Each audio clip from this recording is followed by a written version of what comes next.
કીધું છે કે ધર્મપૂર્વક પ્રાપ્ત ધન જ માણસને સુખ આપે છે.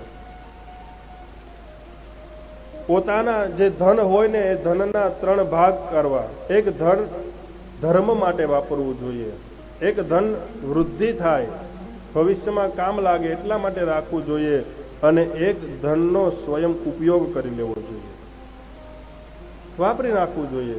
કાં તો પછી ધર્મમાં વાપરવું જોઈએ, કાં પોતાના માટે વાપરવું જોઈએ, કાં તો સાચવવું જોઈએ.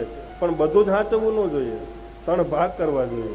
ધર્મને પણ આપવું જોઈએ, પોતાને પણ વાપરવું જોઈએ, અને સેવિંગ એકાઉન્ટમાં પણ નાખવું જોઈએ. બધું જ સેવિંગ નહીં કરવાનું.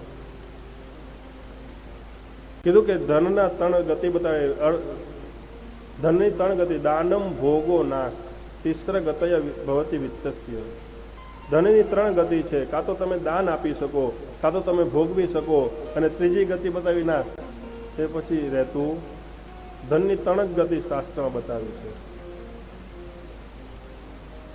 અને સારું ધન હોય તો જ ધર્મમાં જાય.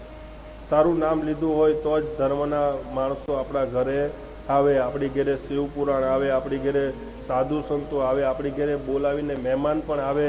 આપણે ઘરે આવવા માટે લોકો આતુરતા રાખે કે મને આમંત્રણ મળે ત્યારે સમજવાનું કે તમારા ઘરમાં તિજોરીમાં કંઈક સાચું ધન પડ્યું છે, એટલે લોકો આવવા માંગે છે.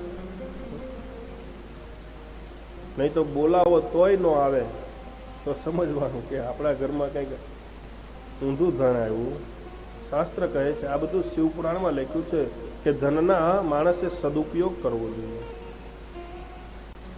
ધનાની ભૂમો પસવશ્ચ ગોષ્ઠે ભાર્યા ગૃહિતવારી જનસ્મશાને દેહશ્ચિતાયામ પરલોક માર્ગે કર્માનુગો ગચ્છતિ જીવ. એક સુભાષિતમાં કીધું કે ધનાની ભૂમો, ધન છે તે પૃથ્વી ઉપર જ રહી છે, ઉપર આવતું નથી. ધનાની ભૂમો પસવ ગોષ્ઠે એટલે કે પશુધન જે હતું ને, ગોષ્ઠ એટલે ગમાણમાં, જ્યાં બાંધીએ ત્યાં જ રહે, એ પણ આપણી સાથે ચાલીને આવતું નથી. ભાર્યા ગૃહિતવારી જન, ભાર્યા એટલે કે પત્ની, એ ઘરના દરવાજા સુધી જ ઊભી રહી, એ આગળ આવતી નથી. સગા સંબંધી આપણા સ્મશાન સુધી જ આવે, એ આગળ આવતા નથી. ખાઈ પીને તંદુરસ્ત બનાવેલું આ શરીર ચિતા સુધી જ આવે છે, પણ આગળ આવતું નથી. સાહિત્ય કહે છે કે ખરાબ અને સારા જે કર્મ કર્યા હોય ને, એ જ તમારી સાથે આવે છે.